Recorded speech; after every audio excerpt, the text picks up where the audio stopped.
Okay, look, you know what? I'm gonna tell you that the scale has not changed like in a while, but every time I take a video and I look at myself, I'm like, oh my God, you can really see the difference,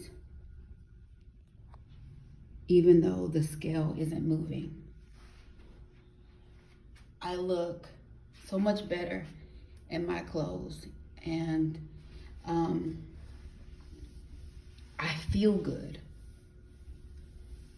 I feel good. And look, I mean, look. When I stand like normal, I got a space. Whoa, space. Like, I never knew, like, this could be the result of exercising.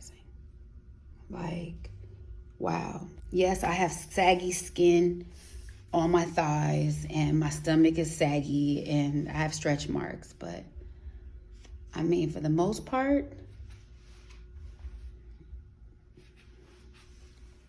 I'm very, very happy.